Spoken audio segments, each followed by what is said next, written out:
BRICS രാജ്യങ്ങളെ ശക്തിപ്പെടുത്തുക എന്ന ഉറച്ച തീരുമാനത്തിൽ തന്നെയാണ് റഷ്യ നിൽക്കുന്നത്.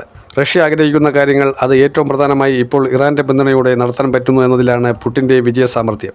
റഷ്യയെ സംബന്ധിച്ചിടത്തോളം നാറ്റോ രാജ്യങ്ങൾക്ക് പണി കൊടുക്കുക, അതോടൊപ്പം GCC രാജ്യങ്ങളുമായി ഒരു പുതിയ കരാർ ഉണ്ടാക്കുക, അത് ഭാവിയിൽ അമേരിക്കയ്ക്ക് വലിയ ദോഷമായി മാറുമെന്ന് ഉറപ്പിക്കാൻ കഴിയുന്ന രീതിയിലേക്കാണ് ആ കരാറിൻ്റെ ഡ്രാഫ്റ്റിംഗ് പോയിരിക്കുന്നത്. റഷ്യ ഏറ്റവും കൂടുതൽ ഭയക്കുന്ന രാജ്യം അമേരിക്ക തന്നെയാണ്.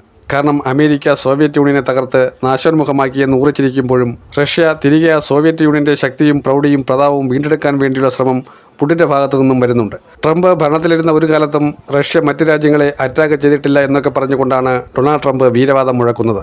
എന്നാൽ ട്രംപ് മനസ്സിലാക്കേണ്ടത് അലസ്കായിലെ ആങ്കറേജിൽ വെച്ച് റഷ്യയുടെ പ്രസിഡന്റായ വ്ളാഡിമിർ പുടിനുമായി നടത്തിയ സംഭാഷണം എങ്ങും എത്താതെ പോവുകയാണ് ചെയ്തത്. ട്രംപ് വിചാരിക്കുന്നിടത്ത് കാര്യങ്ങൾ എത്തുന്നില്ല എന്നതിൽ മാത്രമല്ല, സ്വന്തം രാജ്യത്തെ ജനത ഒന്നടങ്കം കൈവയ്ക്കുമോ എന്ന ഭയം പോലും അദ്ദേഹത്തെ അലട്ടുന്നുണ്ട്. 2036 വരെ പരമാധികാരം ഊട്ടിയുറപ്പിച്ചിരിക്കുന്ന വ്ളാഡിമിർ പുടിൻ എവിടെ കിടക്കുന്നു? ഏത് നിമിഷവും കസേരയിളകാവുന്ന ട്രംപ് എന്ന ബിസിനസ്സുകാരൻ എവിടെ കിടക്കുന്നു? ട്രംപ് ഇനി എന്തെല്ലാം കണ്ടറിയാനിരിക്കുന്നു? അമേരിക്കയിൽ ഭരണമാറ്റമുണ്ടാകും, ഇടക്കാല തെരഞ്ഞെടുപ്പിലേക്ക് കാര്യങ്ങൾ പോകും. ഈ രീതിയിലാണ് വളരെ വ്യക്തമായി റഷ്യയും മറ്റ് രാജ്യങ്ങളും അന്താരാഷ്ട്ര തലത്തിൽ വാർത്തകൾ പ്രചരിപ്പിക്കുന്നത്. ഇത് അമേരിക്കയ്ക്ക് വലിയ തിരിച്ചടിയാണ്. ഒരു കണക്കിന് പറഞ്ഞാൽ ഇത് ശരിയാണോ തെറ്റാണോ എന്നുള്ളതല്ല.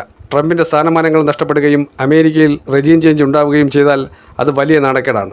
ആർക്കെതിരെയാണോ എന്തിനു വേണ്ടിയാണോ പോരാടിയത് അത് ബൂമറാങ് പോലെ തിരിച്ചടിക്കുന്ന ഒരവസ്ഥ കൂട്ടാളിയായ ബെഞ്ചമിൻ നെതന്യാഹുവുമായി നാടുവിടേണ്ട സ്ഥിതിയാണ്. അമേരിക്കയിലെ ആളൊഴിഞ്ഞ സ്ഥലത്ത് പോയി ഏതെങ്കിലും ബങ്കറിലോ അല്ലെങ്കിൽ ഏതെങ്കിലും ഒളിത്താവളമോ ഉണ്ടെങ്കിൽ അവിടെ ഒളിച്ചിരിക്കാം. ചൈനയുടെ റഡാർ സംവിധാനമോ റഷ്യയുടെ ചാരപ്രവർത്തനമോ അല്ലെങ്കിൽ ഇറാന്റെ സംവിധാനങ്ങളോ ഒന്നും എത്തപ്പെടാത്ത സ്ഥലത്ത് ഇനിയുള്ള കാലം ഒളിച്ചിരിക്കാൻ വേണ്ടിയാണോ ട്രംപും നെതന്യാഹുവും തയ്യാറെടുക്കുന്നത് എന്നാണ് പ്രധാനമായി വരുന്ന ചോദ്യം. മിഡിൽ ഈസ്റ്റിൽ സംഘർഷം കലുഷിതമാകുമ്പോൾ റഷ്യയ്ക്ക് കൃത്യമായി മുതലെടുക്കാൻ അറിയാം. കാരണം റഷ്യ കാത്തിരിക്കുന്നത് ഈ ഒരു അവസരത്തിന് വേണ്ടി തന്നെയാണ്. ഈ ഒരു അവസരം ഒരുക്കി കൊടുത്തത് ഇറാന്റെ അസാമാന്യ പോരാട്ടവീര്യം തന്നെയാണ്. അതുകൊണ്ടാണ് ഇറാനെ വീണ്ടും റഷ്യ ചേർത്ത് പിടിക്കുന്നത്.